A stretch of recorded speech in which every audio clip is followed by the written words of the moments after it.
This is the last one I'm going to show you to stretch things out. I'm calling it officially the gorilla worm. It combines the upward facing dog, downward facing dog, also known as pumps in the kettlebell world, introduced by Pavel many moons ago. The gorilla squat added to the inchworm action and the pumps. The gorilla squat kind of gives us that face the wall squat that sometimes is hard to achieve when you're out playing around in the woods or on a beach. So here's what it looks like. We're going to start in a really tough to achieve position. About hip width, somewhere around hip or shoulder width. I'm going to bend over at the hips and grab my toes. Now if you have to bend your knees, that's okay, but you want to try and grab under your toes, and then we're going to drop into a nice deep squat and sit back. Now the first time you do this, make sure there's nothing you can fall on, because you may fall backwards. But my arms are inside my knees and actually pressing them wide. Shoulders are pulling back. I'm looking up, slightly above the horizon line, watching the birds fly by. And this stretch alone is wonderful, right? This is kind of like doing a face the wall squat. Really opens up the hips at the base of the spine. From here, I'm going to push my knuckles back into the floor and help straighten my legs. So I'm pushing with my arms and straightening my legs at the same time. Now, I'm going to walk my hands forward, little steps to about push-up position. I'm going to stay up on the toes and push my hips to the floor by squeezing my glutes. I'm looking up as high as I can, and this is a basic upward facing dog. We'll add a little rotation. I'm going to look over my right shoulder, and as I do that, my left hip dips deeper into its stretch. Take a breath or two here, and then look over the opposite shoulder. You'll see my right hip drop, and I get a little bit more stretch through the front of the hip, keeping the glutes flexed. From here, I'm going to press back up into downward facing dog. Now, your heels are trying to reach for the floor. They may not get there. That's okay. You can pedal, if you will, bend one knee, straighten the other, and push, get a little extra calf stretch. But what I want you to focus on is the alignment up here at the shoulders.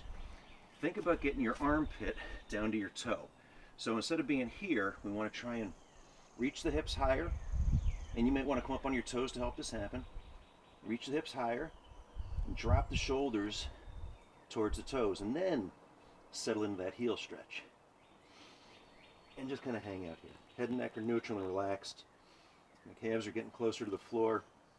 From here, in inchworm style, we're going to walk the feet, trying to keep the knees straight. So again, little steps up on the fingertips, knees are still straight. If you have to bend your knees, that's okay, but you want to work on straight knees. And I'm going to grab those toes again and drop into another gorilla squat. And this one feels easier than the first one.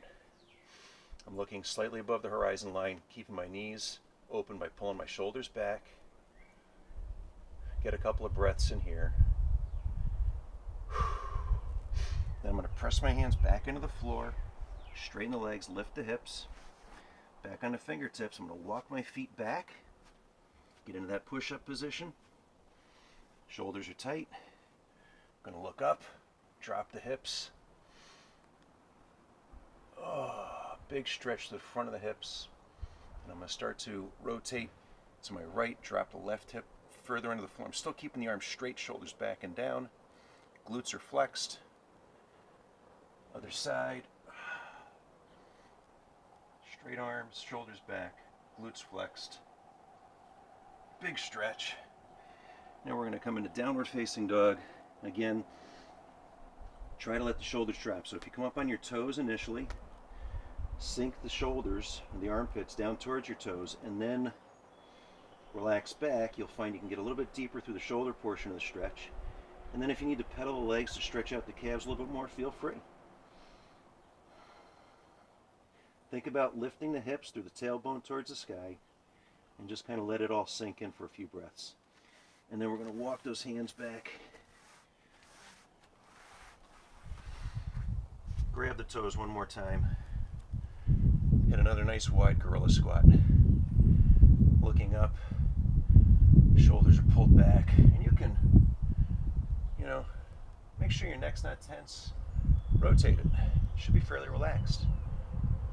A couple of breaths in here, and then we can repeat again, pushing down through the floor with our hands to help raise the hips, walking forward in inchworm style, and so forth and so on. And that is the gorilla worm.